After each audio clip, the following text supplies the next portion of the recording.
Launch Director. Launch vehicle is ready to launch. We have Mission ignition. You have permission to launch. 1, and liftoff. Liftoff of the United Launch Alliance Atlas V rocket. Mach 1, execute.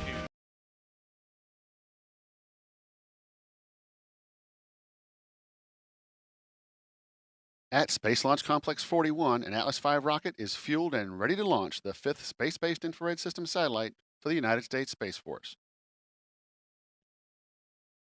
Good afternoon and welcome to Cape Canaveral Space Force Station in Florida. I'm Dylan Rice, Systems Test Engineer, Launch Conductor, and the host of this afternoon's broadcast. Liftoff is set for 1:31 p.m. and we have a 40-minute launch window for today's launch attempt. A few seconds from now, the count will enter a planned 15-minute hold. We have 2 planned holds in our 7.5-hour launch count today. These holds give our team additional time to resolve any issues prior to entering terminal count. However, at this time, the team is not working any issues and we are proceeding towards an on-time liftoff. Early in today's show, we'll hear from Systems Engineer Tim Pika about getting today's mission ready for flight. Then stay tuned after liftoff to follow mission events leading to spacecraft separation and to learn more about the SBIRS GEO 5 satellite from a recent conversation I had with Lockheed Martin's Melanie Young. And Lieutenant Bryce Leader and Lieutenant Adam Farrell will join me here in the ASOC to talk more about this mission and the important work done by the SBIRS constellation of satellites. In addition to watching our webcast, you can also follow live mission progress at ulalaunch.com. Jessica Williams, Weather Officer for Space Launch Delta 45, recently briefed the team. Here are the numbers. The probability of violating launch constraints is less than 10%. Ground winds are 17 to 22 knots out of the east, and the temperature is 80 degrees Fahrenheit. With that forecast, the weather is within launch commit criteria and looks favorable for our planned T0 of 1:31 p.m. Eastern Time. Today's flight will fly in easterly heading away from Cape Canaveral. In addition to the 5th SBIRS satellite, today's flight also includes 2 multi-manifest satellites. Let's take a look at what else we can expect to see.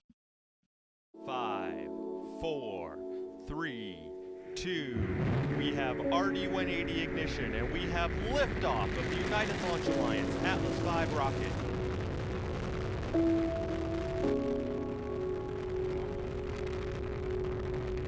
The Atlas V RD-180 main engine and 2 solid rocket boosters ignite to generate more than 1.5 million pounds, or nearly 6.7 million newtons of thrust to lift the rocket on its way towards a geosynchronous transfer orbit.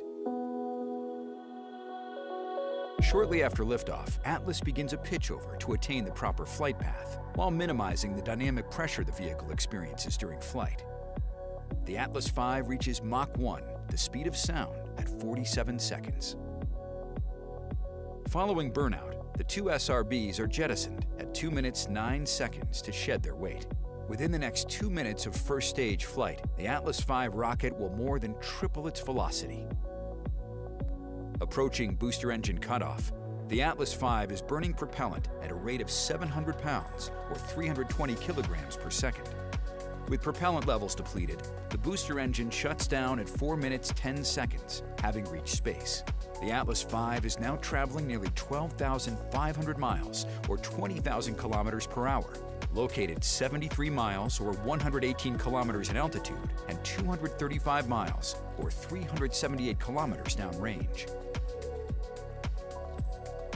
6 seconds later, the Atlas Centaur separation system activates to release the booster stage. The vehicle now weighs a little more than 7% of what it did at liftoff.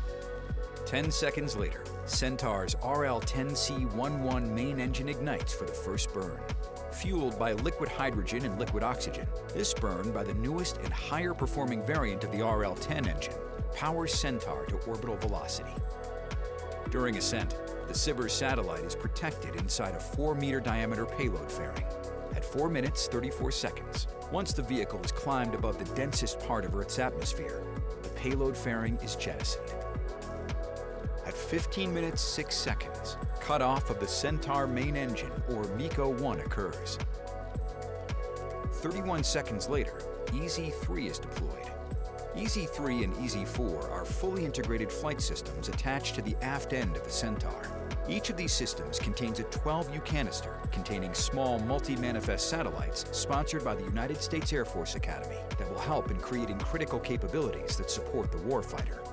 Following EZ-3 deployment, the Centaur performs a 180-degree roll and deploys EZ-4 at 16 minutes 25 seconds. At 31 minutes 6 seconds, the Centaur main engine is restarted.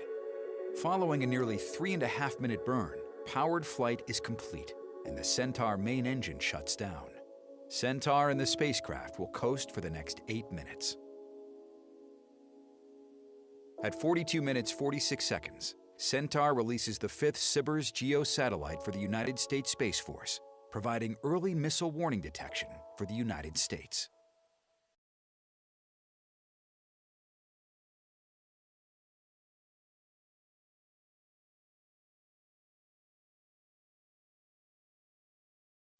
ULA is using an Atlas V 421 rocket to launch SBIRS GEO 5. This is the 87th Atlas V launch and ULA's 144th mission. Built in Decatur, Alabama and Harlingen, Texas, Atlas V is comprised of a common core booster powered by an NPO Energomash RD-180 engine, equipped with 2 Aerojet Rocketdyne solid rocket boosters, and a Centaur second stage powered by an Aerojet Rocketdyne RL-10C11 engine and equipped with a 4-meter diameter payload fairing. Events began with lifting the 107-foot or 33-meter booster onto the mobile launch platform at the Vertical Integration Facility. Then the SRBs were mated to the booster. After the satellite was encapsulated inside the payload fairing on April 30th, it was transported to the Vertical Integration Facility on May 7th, where it was mated to the Atlas V rocket at Complex 41. An Atlas V launch countdown begins with moving the rocket from the VIF to the pad. 6 components are used for the 20-minute, 1/3 mile trip to the pad. The MLP, which weighs about 2 million pounds, supports the rocket and contains air conditioning, electrical, and commodities lines. Undercarriages bear the weight of the MLP and rocket. 2 rail cars lead the move. The payload van provides spacecraft communications. The ground van provides support for the rocket. At the rear of the convoy is an environmental control system providing air conditioning to the payload and rocket. Trackmobiles power the nearly 3 million pound convoy. The Atlas V rocket stands 194 feet or about 59 meters tall and weighs just under 1 million pounds or nearly 431,000 kilograms fully fueled. ULA's Atlas V is launching the 5th dedicated satellite in the Space-Based Infrared System. Built by Lockheed Martin, this is the first launch of a satellite using the company's modernized LM-2100 combat bus, an enhanced space vehicle that provides even greater resiliency and cyber hardening against growing threats, as well as improved spacecraft power, propulsion, and electronics. SBIRS GEO 5 is equipped with powerful scanning and steering surveillance sensors to protect our nation 24/7. These infrared sensors collect data that allow the U.S. military to detect missile launches, support ballistic missile defense, expand technical intelligence gathering, and bolster situational awareness on the battlefield. Also riding on today's Atlas V are 2 multi-manifest satellite vehicles, EZ-3 and EZ-4, which contain 2 technology demonstration orbiters known as TDO-3 and 4. These satellites, sponsored by the Department of Astronautics at the U.S. Air Force Academy, will ultimately be used to create capabilities that assist the nation's warfighters in performing their critical missions. Led by the Mission Manifest Office, this multi-organizational design, analysis, manufacture, test, and integration effort was performed within just 9 months.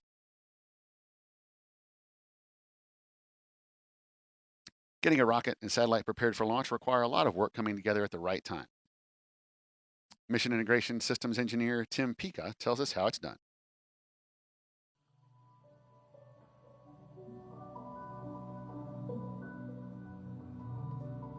Primarily, my focus is on defining all of the interface requirements to take the payload and put it onto our Atlas rocket. That includes defining all of the hardware, environmental, launch site requirements, and then on the tail end of the mission, right around now, is where we're finishing all of the verifications tied to ensuring that we meet all of the requirements to get both SBIRS and Centaur to end of mission successfully. The work really starts about 2 or sometimes even more years before a launch, where we get a set of requirements from the payload customer, And then from there, it's an ongoing process to work with both the payload manufacturer as well as the government teams to kind of make sure all of the requirements are defined for all those interfaces between our rocket and the payload. ULA does have a history of launching SBIRS missions. We've done 4 to date, starting back in 2011. What's unique about SBIRS 5 is that Lockheed Martin redesigned the satellite. Specifically, certain thermally sensitive components are in new locations. In the case of SBIRS 5, we do consider it a short coast mission, meaning it's only about 43 minutes from the time we launch to the time we separate. So it did pose some unique challenges for us to ensure that we could keep all of those components on the satellite within their thermal constraints. With SBIRS, we do have the 2 additional CubeSats that we consider auxiliary payloads to the mission. So our primary goal is to get SBIRS where it needs to be successfully, but we also have and work with the auxiliary payload team, which is a different customer, to define their requirements and make sure we get those payloads where they need to be. One of the challenges with this is you need to make sure that the requirements for the secondary payloads don't induce extra risk onto the primary payload. So that really is the exact same process we go through with the primary payloads, but with the added step of ensuring that nothing we're going to do with the secondary payloads is going to increase risk to successfully completing the SBIRS mission.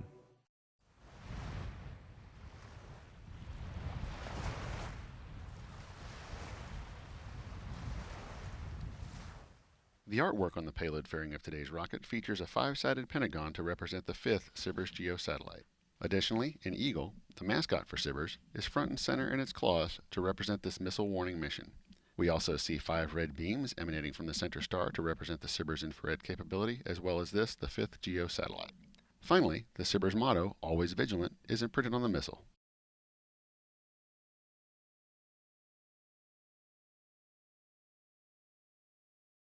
We remain in the planned 15-minute hold as we continue toward liftoff. In a few moments, launch conductor Scott Barney will poll the launch team for the final go to pick up the countdown. 29 engineers and managers are polled for system status and readiness to proceed. This is the final status check for all Atlas vehicle systems, ground systems, spacecraft, and the U.S. Space Force Eastern Range. The vehicle system readiness poll includes electrical systems, hydraulics, pneumatics, propulsion systems, flight control, and propellants. Let's listen in as Scott Barney performs the final polling. LCS redline monitor. Go. Roger, step 150 is now verified. Roger.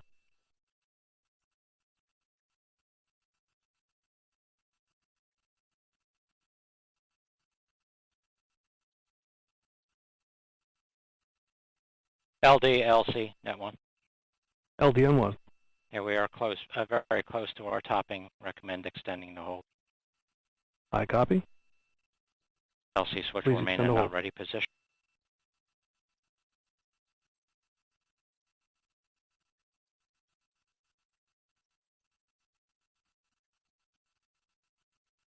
Heard launch conductor Scott Barney recommended to the launch director that we extend our built-in hold for just a few minutes while the team monitors a propellant conditioning issue. So we will stand by and await an updated T0.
LC Lux 1.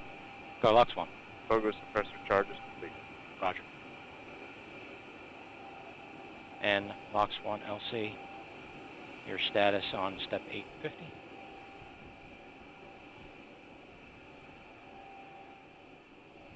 Atlas LO2 at flight level. Roger. And with that, all steps are complete prior to the status check. LCSTD, Go. spacecraft is configured for launch. Roger.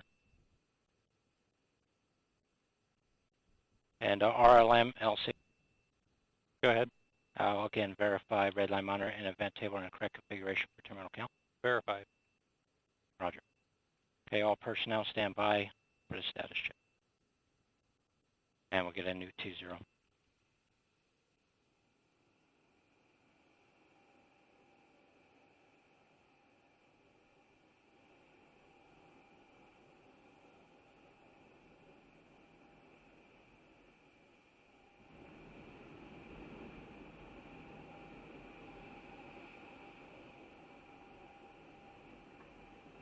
With all the required activities prior to terminal count now reported complete, the team will choose a new T0 and we'll get moving here momentarily. T0 of 1737. 1737 Zulu. Roger. RC, LC, net 1. RC. Please coordinate a new T0, 1737 Zulu. 1737 Zulu in work. ALC, set the clock for a T0, 1737 Zulu. Roger.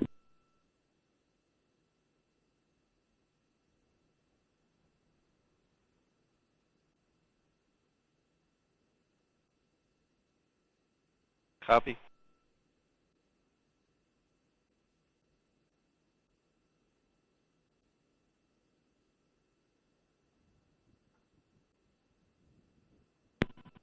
LC, ALC.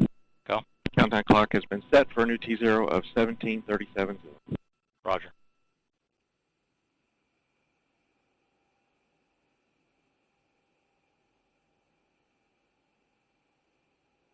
minus 9 minutes.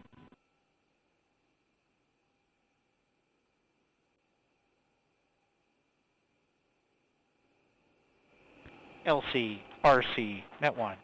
Go, RC. New T0 is approved. Roger. Okay, all personnel, we have an approved T0 for 1737 Zulu. LC switch to the ready position. All steps are complete prior to the status check. And as you just heard, the clocks are now set for our new T0 of 1737. The range has approved the new T0 and the team is now ready to proceed with countdown. Launch conductor Scott Barney will resume his activities and conduct the poll for terminal count in just over 1 minute.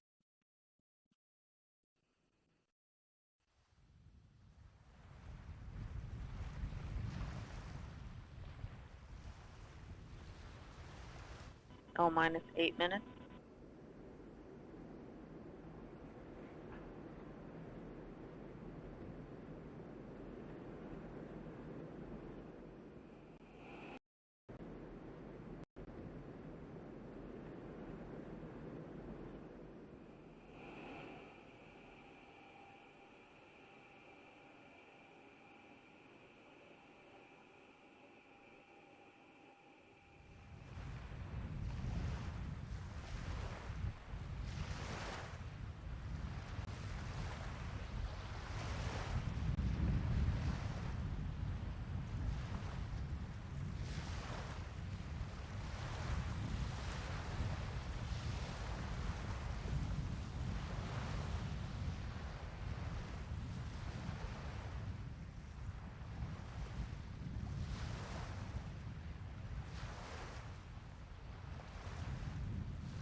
Go. Centaur systems, propulsion. Go. Pneumatics. Go. LO2. Go. LH2. Go. HAZGAS. Go. Electrical systems, airborne. Go. Ground. Go. Facility. Go. RFFTS. Go. Flight control. Go. GCQ. Go. Operations support. Go. COM. Go. Umbilicals. Go. ECS. Go. Redline monitor. Go. Quality. Go. Op safety manager. Go. ULA safety officer. Go. Vehicle system engineer. Go. Anomaly chief. Go. Range coordinator. Clear to proceed. Launch director. Launch vehicle is ready to launch. Mission director. You have permission to launch. Proceeding with the count. ALC, verify T0 is set. for 1737 Zulu. Verified. Polling is complete. The ULA launch team and the Space Force mission director are go for launch. From T-minus 4 minutes until followed shortly by securing the Centaur liquid hydrogen and liquid oxygen topping activities. At T-minus 1 minute 40 seconds, the team will command the flight control system to launch enable and arm the flight termination system. In the final minute, Atlas tanks will be verified to flight pressures, followed by a verification of Centaur tank pressures. A final status check of Atlas, Centaur, and SBIRS GEO 5 readiness is conducted at T-minus 25 seconds. At T-minus 3 seconds, the RD-180 engine will roar to life. After liftoff, you'll hear the voice of Patrick Moore providing launch vehicle ascent data. STD, this is LC. Please re-verify spacecraft remains configured for launch. Verified. Roger. All steps are complete prior to terminal count.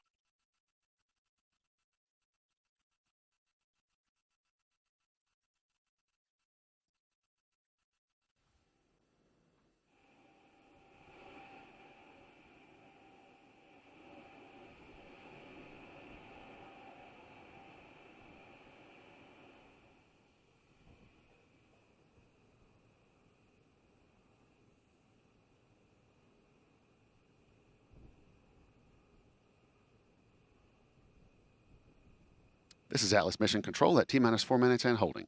We anticipate releasing the hold in just a few moments. On my mark, the time will be T-minus 4 minutes and counting. 3, 2, 1, mark. 3:55. The countdown clock has resumed, and we are go for launch at 1:37 p.m. Eastern Time.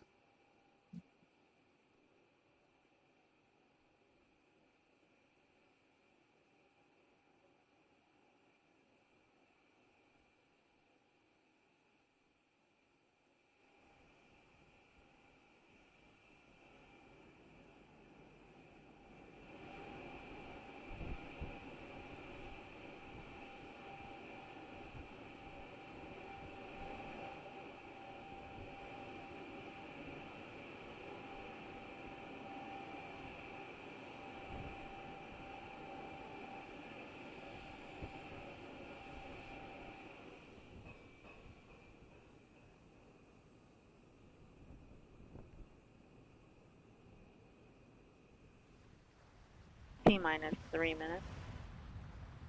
Securing LO2 stopping. Atlas tanks to flight pressure. 2 minutes, 50 seconds. FTS internal.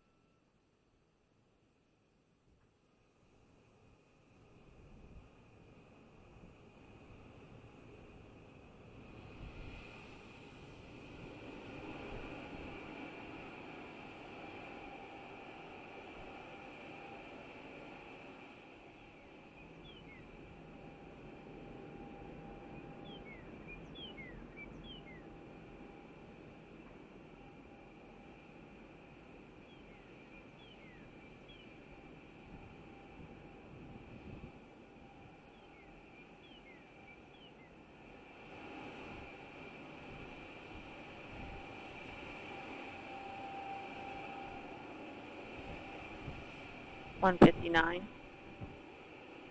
Vehicle internal. $155, Launch sequencer start.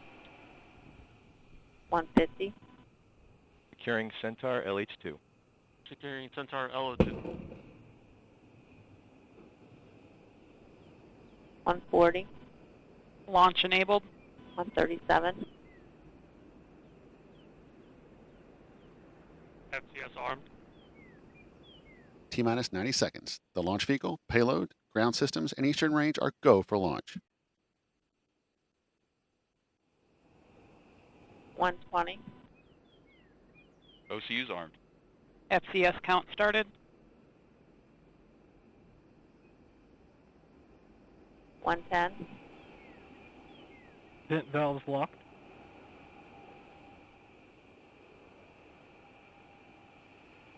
T-minus 1 minute. Rock, report range status. range green.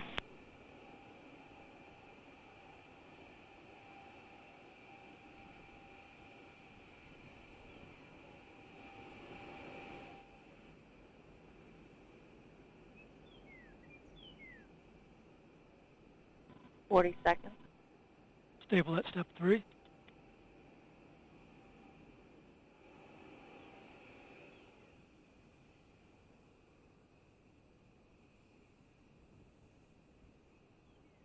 $25. Status check. Go Atlas. Go Centaur. Go SBIRS.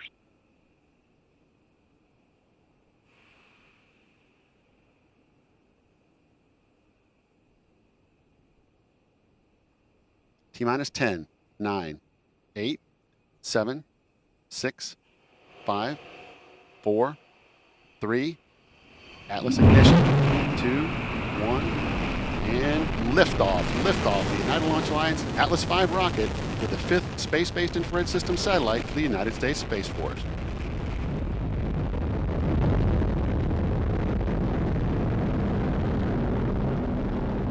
Now 15 seconds into flight. PU's gone to closed loop control. Engine operating parameters continue to look good. You are hearing the voice of Patrick Moore providing launch vehicle ascent data. Vehicle's now completing the pitch over program. Body rates look good. Seeing good chamber pressure on both SRBs. And RD-180 now beginning the throttle bucket. Engine response looks good. And now passing through Mach 1. Atlas V is now supersonic, and Max Q, maximum dynamic pressure. Body rates continue to look good through the boost phase. Vehicle's now throttling back up slightly. Engine response continues to look good. Chamber pressure on both SRBs continue to look good. Now passing 1 minute 10 seconds into flight. Atlas is now 10 miles in altitude, 4.5 miles downrange distance, traveling at 2,000 miles per hour. 1 minute 20 seconds into flight, standing by for SRB burnout shortly. Body rates continue to look good. Chamber pressure on the SRB is now tailing off. And we have burnout on both SRBs. Atlas will hold on to the SRBs for an additional 39 seconds before jettison. RD-180 is throttled back up to full thrust. Engine response looks good. Now passing 1 minute 50 seconds into flight. Body rates continue to look good throughout the boost phase. And the Atlas V now weighs 1/2 of its liftoff weight. And standing by for SRB jettison shortly. And we have good indication of separation of both SRBs. Now just under 2 minutes remaining in the booster phase of flight. Vehicle's gone to closed loop steering, seeing a slight correction in the body rates, now damping out nicely.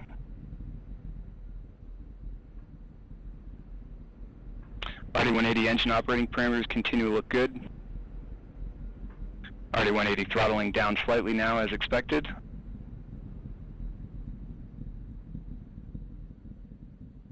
Two minutes 40 seconds into flight. Atlas is now 39 miles in altitude, 68 miles downrange distance, traveling at 5,400 miles per hour. And the Centaur reaction control system is now pressurizing to flight levels. System response looks good. Now coming up on 3 minutes into flight. RD-180 pump speeds and injector pressures continue to look good. Body rates continue to look good. Now about 1 minute remaining until booster engine cutoff.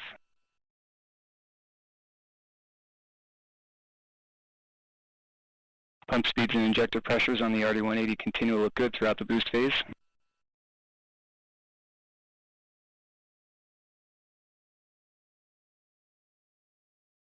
Three minutes 30 seconds into flight.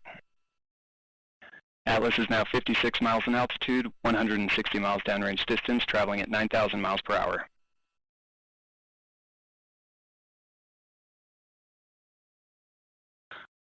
And RD-180 is now throttling to maintain a constant 5G acceleration limit. RD-180 responses look good.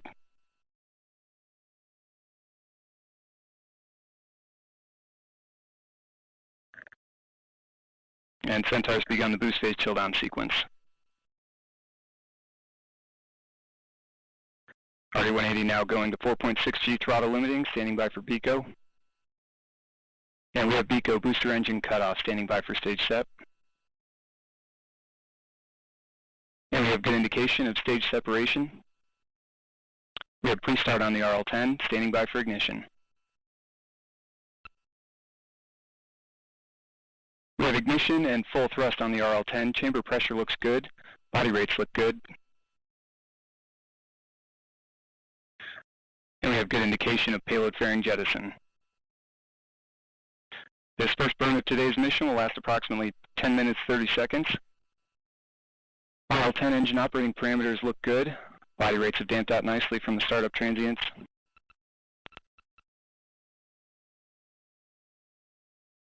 And the RCS system has begun the initial thruster firings for system thermal conditioning. Just over 5 minutes now remaining or 5 minutes now into flight.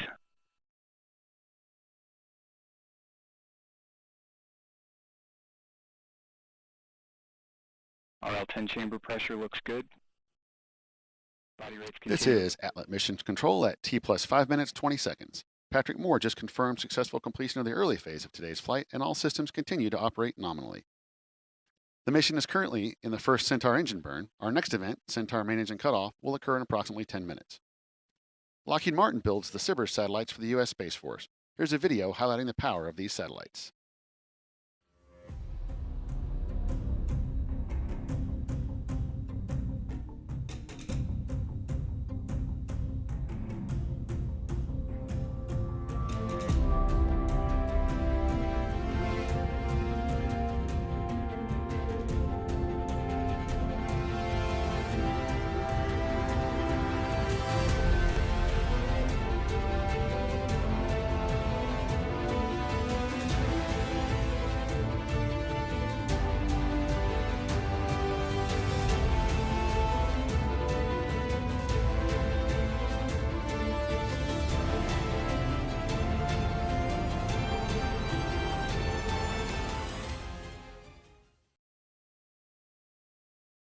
It's 30 seconds into flight. Last week, I had the opportunity to talk with Lockheed Martin's Melanie Young about the incredible capabilities SBIRS 5 brings to the constellation. Let's take a look at our conversation. Hey, Melanie. Thanks for joining me this afternoon. Can you tell me more about what you do for the SBIRS program? Yeah, thanks. I'm really excited to be here. I am a systems engineer for Lockheed Martin Space, and I've worked in the U.S. Space Force's Space-Based Infrared System, or SBIRS program, for 14 years. Wow, that's awesome. For our audiences, can you tell us more about what SBIRS is and what SBIRS does? Yeah, SBIRS is a critical system for the U.S. Space Force and for our national defense. It has a constellation of SBIRS satellites that continuously protect our nation and armed forces. The SBIRS satellites are equipped with scanning and steering surveillance sensors. They detect missile launches and support ballistic missile defense, expand technical intelligence gathering, and bolster our situational awareness on the battlefield. On the ground side, there's a ground station that receives and processes tons of SBIRS data. The SBIRS operators take that data and use it to make reports for defense and intelligence and civil applications. And SBIRS GEO 5 is the latest satellite to join the SBIRS constellation. So the SBIRS program is very important to our national defense. You mentioned that this is SBIRS 5. We've launched 4 SBIRS birds in the past. Can you tell us what's different about SBIRS 5 compared to the previous satellites? Yeah, we're very excited about SBIRS GEO 5. It's the most advanced and resilient SBIRS satellite that Lockheed Martin has built to date. It was built in about 5 years, and it's the first military space satellite built on our LM-2100 combat bus. So that is the version of Lockheed Martin's modernized modular LM-2100 space vehicle. It has greatly enhanced resiliency. That LM-2100 bus is an internally funded multi-year modernization initiative that has greater resiliency and cyber hardening, enhanced spacecraft power and propulsion and electronics. It's got a lot of processing and features as well, where we have common components that streamline manufacturing. And then it's got a flexible design so that you can put on future modernized sensor suites. So this is a huge step toward achieving, this resilient missile warning that is ultimately going to follow on in next-gen OPIR Block 0. Wow, that sounds really important. That's really a significant upgrade compared to the previous birds that we've launched. I know for me, working in the industry, I find it really rewarding to participate in some of the launches that we do, both national defense and some of the science missions. What's it mean to you to work on the SBIRS program? Yeah, I'm really proud to be a part of the SBIRS program, supporting our national defense. And SBIRS plays such an incredibly important role in protecting our country and our armed forces. And I'm really proud to be a part of this team. Awesome. Well, hey, thanks for talking to me today. We recently received some sad news that a mutual teammate, Bill Levinson, had passed away. I know that Bill had a tremendous career with Lockheed Martin. He's also a longtime ULA employee when we formed ULA in 2006. He worked in our chief engineer's office, both in the major development as well as the chief engineer for the Delta program and then the Atlas program. He contributed in numerous ways to all of our programs. Yeah, we thank Bill for his many years of service to the industry, and he will be missed. Well, thanks again for joining me today, Melanie. It was really great speaking with you. Yeah, thank you.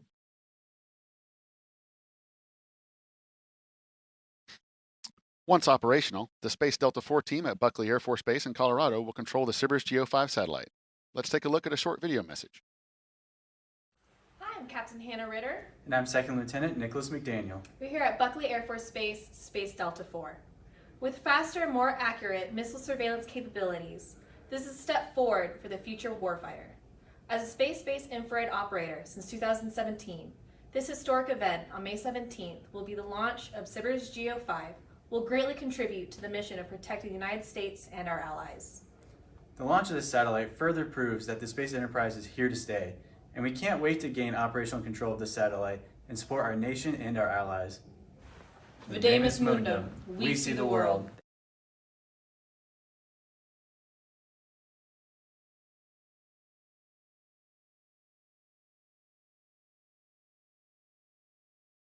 This is Atlas Mission Control at T plus 11 minutes, 30 seconds. The Atlas, Centaur second stage, and SBIRS GEO 5 satellite are currently located over the Atlantic Ocean, west of Africa. Our next event, first Centaur main engine cutoff, or MECO 1, is coming up in a few minutes, followed by deployment of EZ3 and EZ4. Once again, here's Patrick Moore. Temperatures as expected, and telemetry quality continues to look good.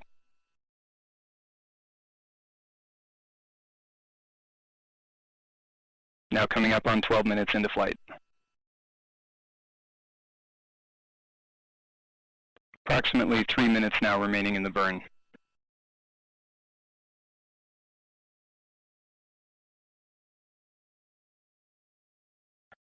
And Centaur is now 125 miles in altitude, 2,200 miles downrange distance, traveling at 17,000 miles per hour.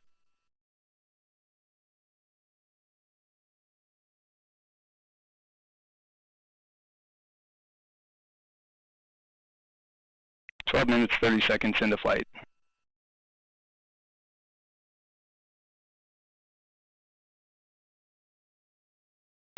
Chamber pressure on the RL-10 has continued to look stable throughout this burn.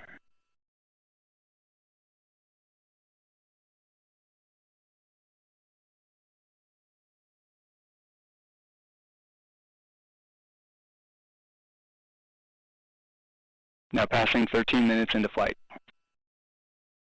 And just over 2 minutes now remaining in the burn. Centaur systems all continue to operate nominally.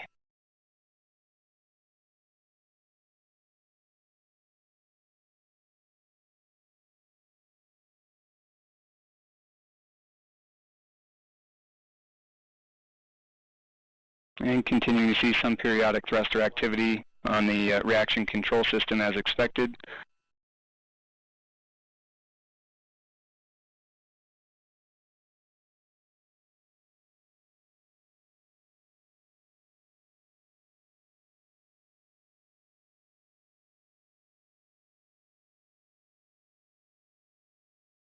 Propellant utilization system is continuing to control appropriately in the closed loop mode. Body rates remain stable. Now coming up on 14 minutes into flight. And about 1 minute now remaining until main engine cutoff.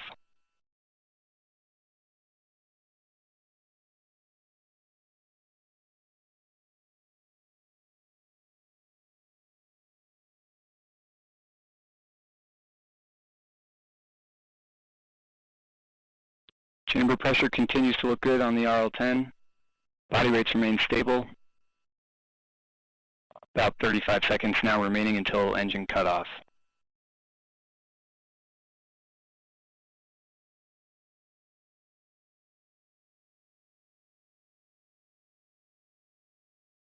And we're seeing good pressures on helium and hydrazine storage bottles.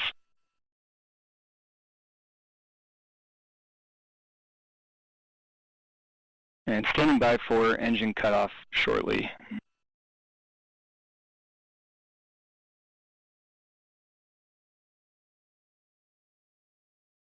And we have MECO main engine cutoff. Body rates look good. Centaur now engaging 4S settling as expected.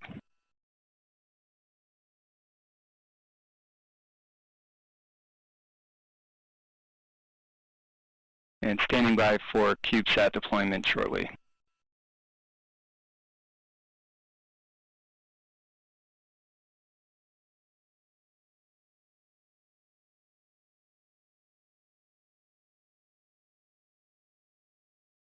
And we have good indication of separation of the TDO3 CubeSat from the aft bulkhead carrier.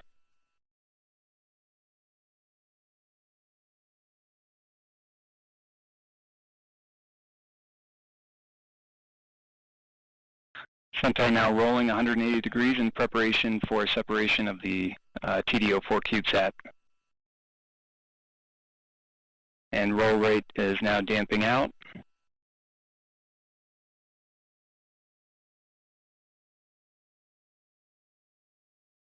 And the roll is completed, standing by for separation of TDO4.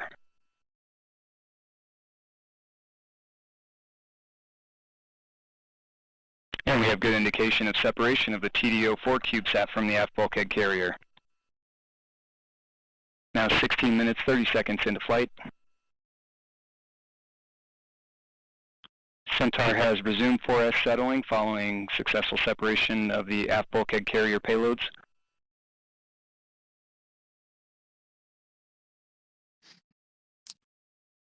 I'm joined now by Lieutenant Bryce Leader, EZ3 and EZ4 Program Manager. Lieutenant, thanks for joining me. We just saw the successful deployment of EZ3 and EZ4. Congratulations. Hey, thanks so much. It's such an exciting event to watch. I mean, fantastic launch to watch, fantastic separation. Really just thanks to our partners here, ULA and Parsons, for all the hard work they put in so far. So it's looking good. So thanks again. Excellent. As EZ3 and EZ4 Program Manager, what's your role? Yeah, it's a great question. So I want to point out I'm a Space Force program manager now, which is kind of a big deal for me. Just transitioned recently, but I'm based out of the Mission Manifest office, which is a subset of SMC out of Los Angeles Air Force Base. And I know that's kind of a mouthful, but pretty much what we do is we try and maximize the capability on the launch vehicle through multi-manifesting. And we've done this on 3 missions so far. Who built TDO 3 and 4? Yeah, so TDO 3 and 4 was built by DNET Integration and Design. It's a small company out of Denver, Colorado. One thing I do want to point out, though, is one of the partnerships we had on this mission was with United States Air Force Academy. It was the first time working with them, and it was a great experience. Really hope we can do it again in the future here.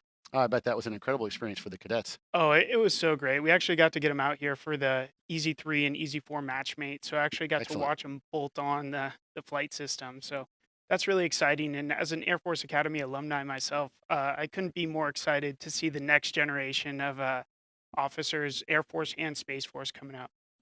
Cool. Yeah, go Falcons. So we've heard the terms EZ3 and EZ4 and TDO 3 and 4. Can you explain the difference? Yeah, it's a great question. A lot of people often get this confused. So EZ3 and 4, each EZ flight system is exactly that, a complete flight system that's strapped onto the aft end of the Centaur, whereas TDO 3 and 4 are the specific satellites that are integrated into the EZ3 and 4 flight system. What's different from EZ3 and EZ4 compared to previous missions? Yeah, so I love that you asked this question because it lets us brag a little bit about our capabilities in the Mission Manifest office. So the first 2 missions we had are very similar to the configuration we have for EZ3 and 4. The main difference, though, is that we actually have twice the amount of satellites on this mission compared to our previous 2 missions, which were HF5 and HF6. Another fun fact is this is actually our second time doing a U.S. Space Force mission. So it's awesome that we're building our capability as we expand into the Space Force as well.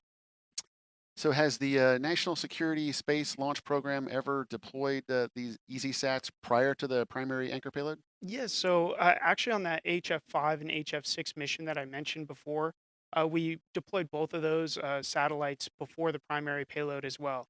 And why that's important is because Well, thanks, Lieutenant. We appreciate the details and your perspective on this very interesting program. I'm sure you're anxious to get back to following EZ3 and EZ4. But if you'd like to stay with me for just a few minutes, we have something coming up that you might appreciate. Because this mission is so important to our national security and to the safety of our troops, we want to honor our military by sharing photos of service members that were contributed by our Twitter followers. Each of these photos is a person that is near and dear to their family and friends. We thank them for their service. We thank you for your service as well, and also thanks for joining me. Let's take a look at that package.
What a great tribute, and thanks to all, again, for that have served and continue to serve our country. Transporting the Space Force's SBIRS GEO 5 satellite to the launch site here at Cape Canaveral required collaboration with the Air Force. Let's take a look at an interview with one of the pilots. The space mission is essential to everything the military does, whether it be GPS, whether it be in the missile detection, whether it be really mapping anything. So the C-5 is a special aircraft because it can fit outsized cargo, meaning the design of the plane allows it to hold things that most normal planes wouldn't usually be able to hold. Most planes need palletized cargo, whereas we can fit larger cargo such as helicopters, tanks, and satellites. So yeah, this is a special mission because we only have two C-5s capable of doing that mission, and we don't do it very often, so it's a privilege to be able to contribute to the space mission. So in order to prepare for these space missions, we have to, as an aircrew, be very cautious and prepare much more thoroughly in regards to turbulence, in regards to weather, routing, making sure that no hazards are going to be in the way that might potentially damage the satellite or the container that it's in.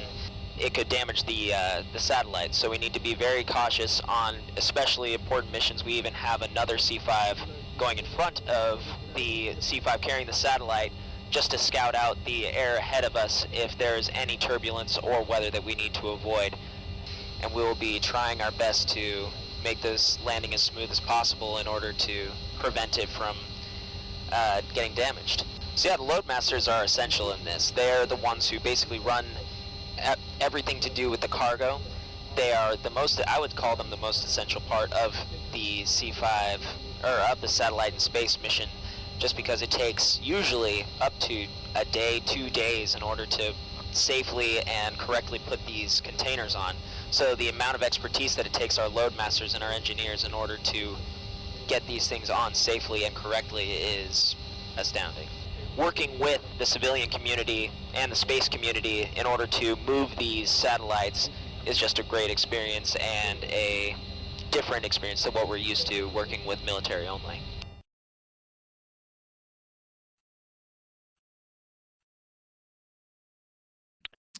This is Atlas Mission Control at T plus 25 minutes and 20 seconds. We are a few minutes away from the restart of the Centaur main engine. Let's go back to Patrick Moore. Centaur systems all continuing to operate nominally. And vehicle is continuing the PTC roll, and we are continuing to see the periodic thruster activity on settling as expected.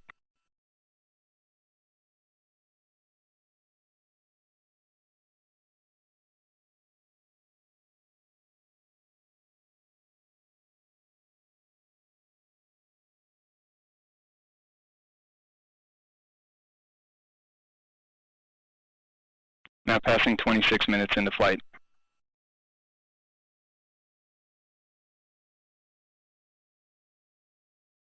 And 5 minutes now remaining in the coast.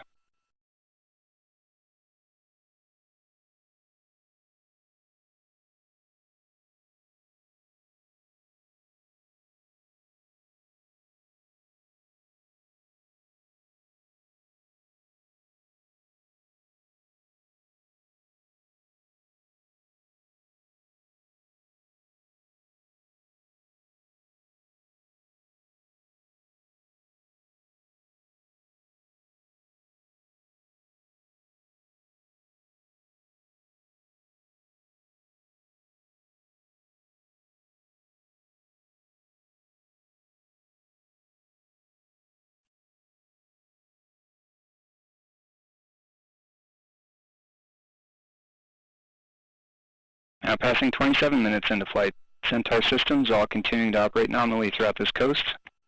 Vehicle is continuing the PTC roll. Vehicle body rates remain stable. Storage bottle and tank pressures continue to look good. Main vehicle battery temperatures and voltages also look good.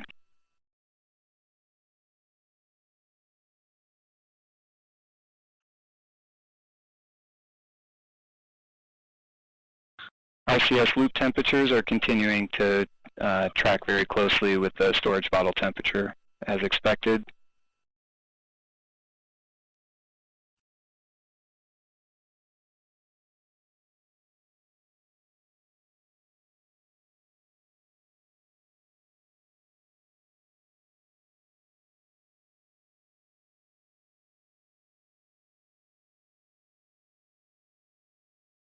Now passing 28 minutes into flight. And Centaur should be beginning to conclude the PTC roll in preparation for the next burn. And we are seeing the roll come down to conclude the PTC.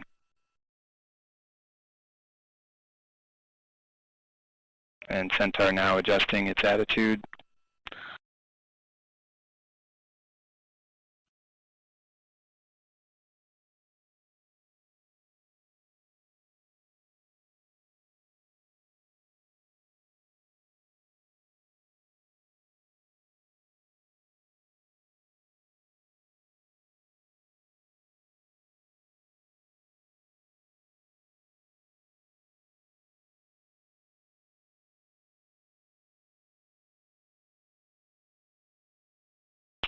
Now passing 29 minutes into flight. And in a little over 2 minutes, the Centaur engine will ignite to begin the second burn of today's mission. 23 seconds prior to ignition, the RL-10 will begin the fuel and oxidizer pre-start sequence. This burn should last approximately 3 minutes and 20 seconds.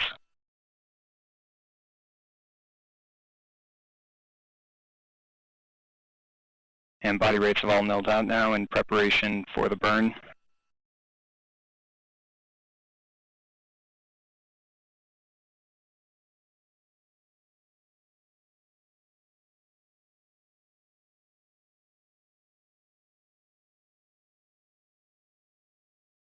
And Centaur now engaging 100% 4S settling.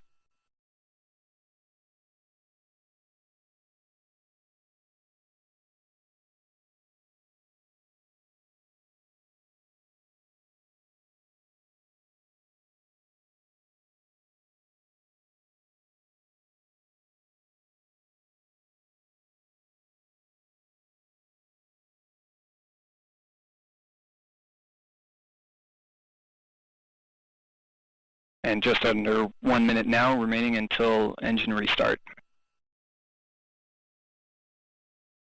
Tank pressures are increasing in preparation for the burn.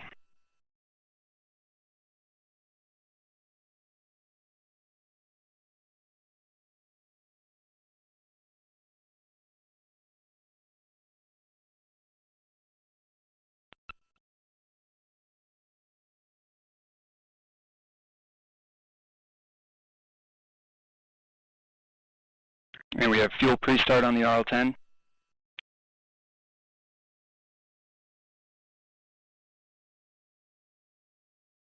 -15 until main engine start. And we have LOX pre-start. Standing by for ignition. We have ignition and full thrust on the RL-10. Chamber pressure looks good. Body rates look good.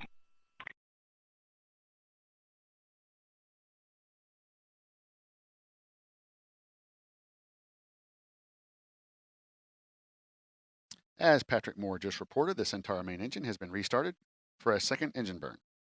This burn will last approximately 3 more minutes. The Atlas V continues to travel in a southeasterly direction.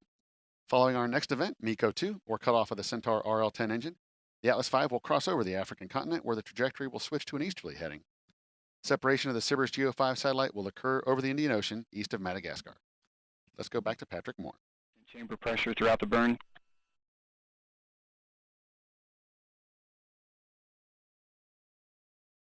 Vehicle autopilot is controlling well, seeing good stable body rates in the closed loop control.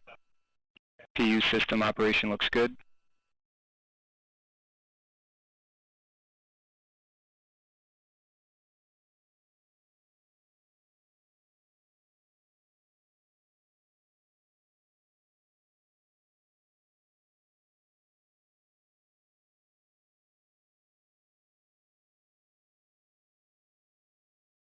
And 2 minutes now remaining in the burn.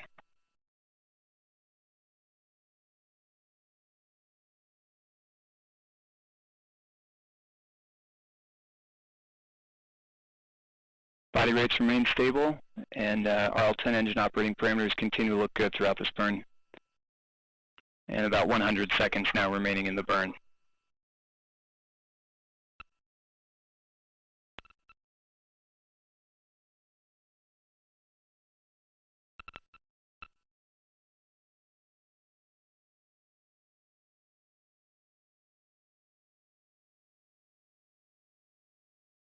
And seeing a good constant acceleration of the vehicle during this burn. PU system operation continues to look nominal, and we are continuing to see periodic thruster activity on the RCS system as expected. Loop temperature staying close to bottle temps. 1 minute now remaining in the burn.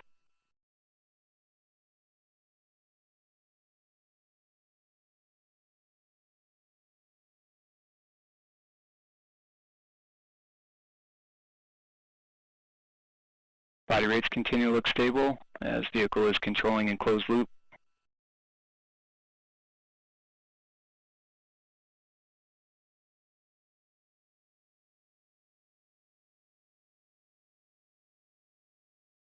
Now 30 seconds remaining in the burn.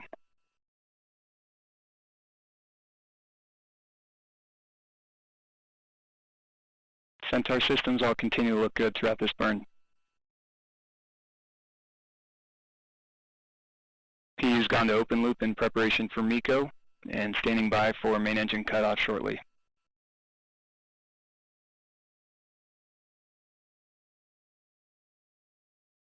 And we have MECO main engine cutoff.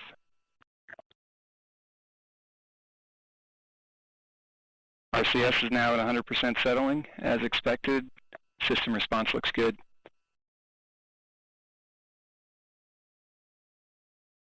And Centaur is now turning to the separation attitude.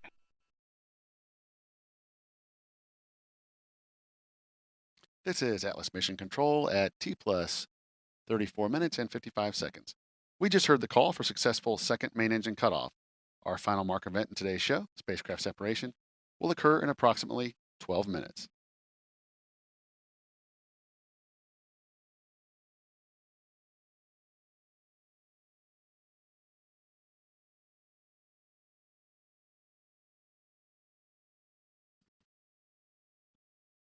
Joining me now is Lieutenant Adam Farah. Lieutenant, thanks for joining me. Thanks, Dylan. Pleasure being here. Seeing launch was awesome, and I'm excited.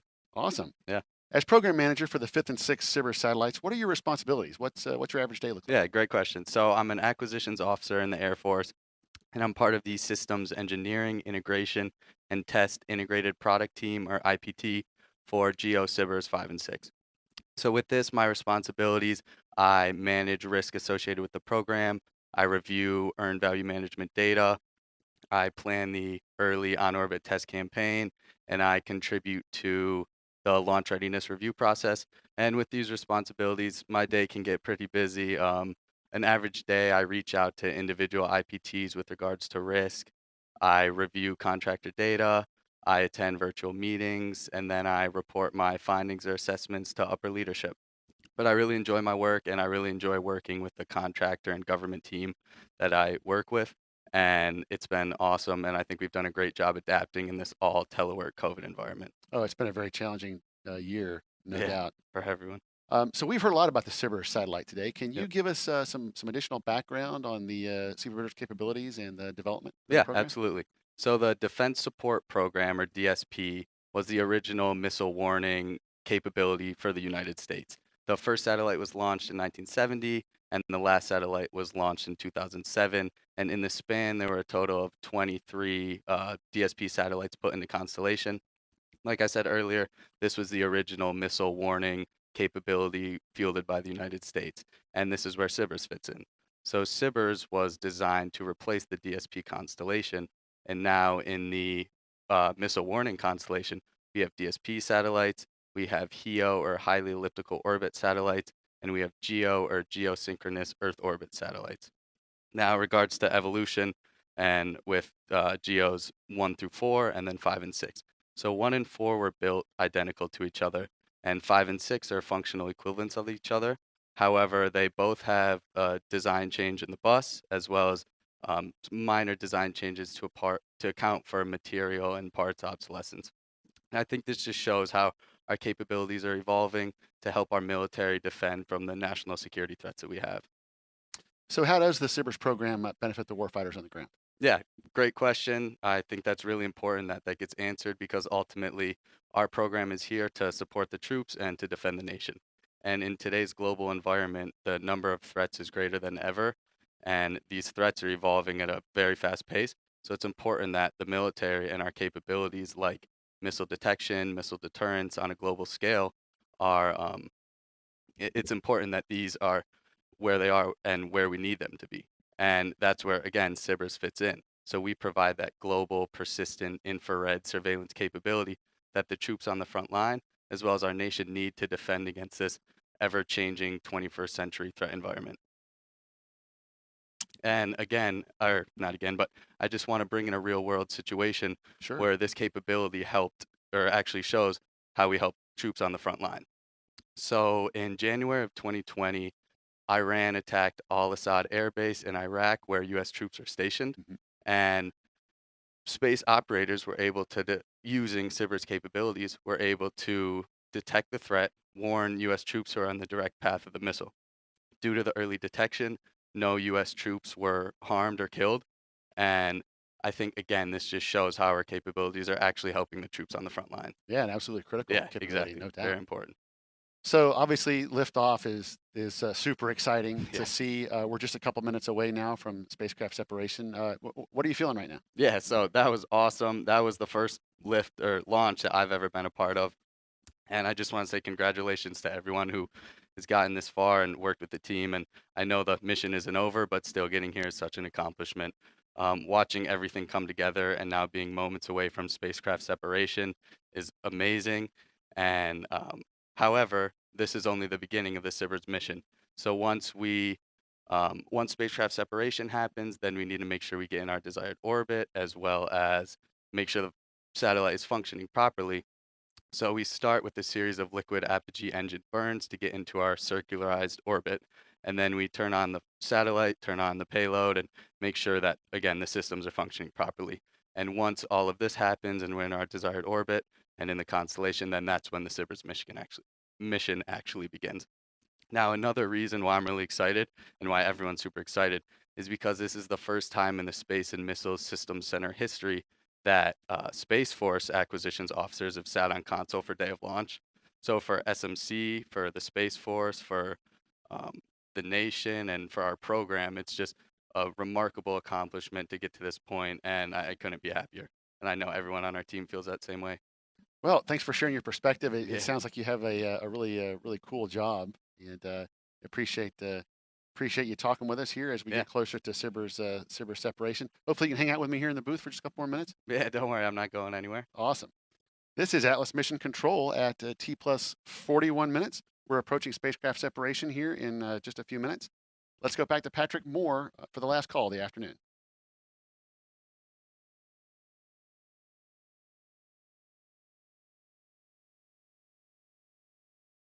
Now just over 90 seconds remaining until spacecraft SEP.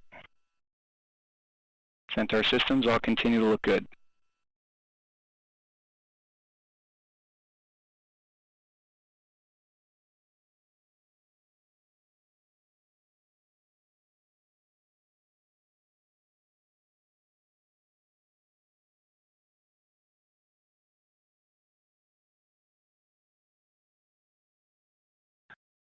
And vehicle is now beginning to arrest its roll in preparation for the separation. Now 1 minute remaining until spacecraft SEP.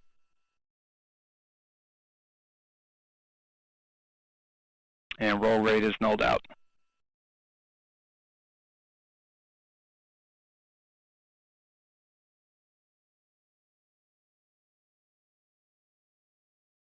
And Centaur now adjusting roll rate for spacecraft SEP.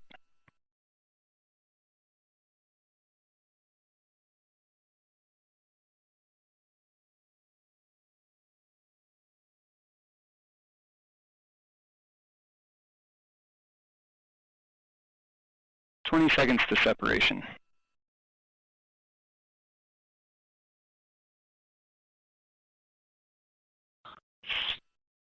Centaur now spinning up in preparation for separation, standing by for spacecraft SEP.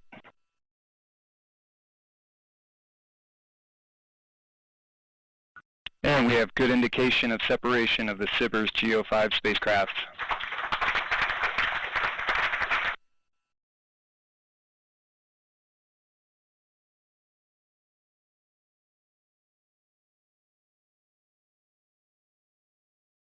And following spacecraft separation, we have approximately a 37.5 minutes coast prior to MES 3.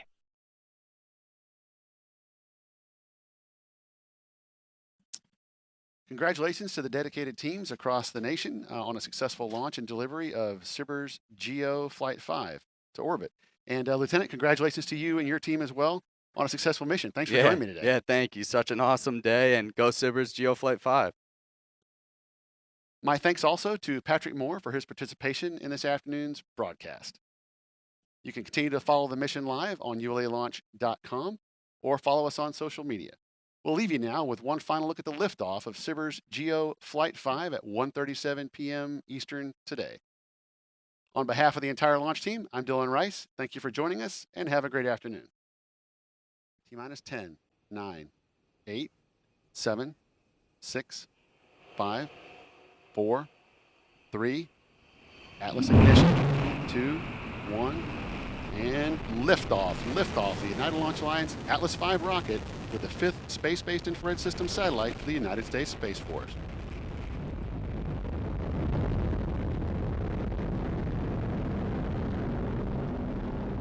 Now 15 seconds into flight. PU's gone to closed loop control. Engine operating parameters continue to look good. You are hearing the voice of Patrick Moore providing launch vehicle ascent data.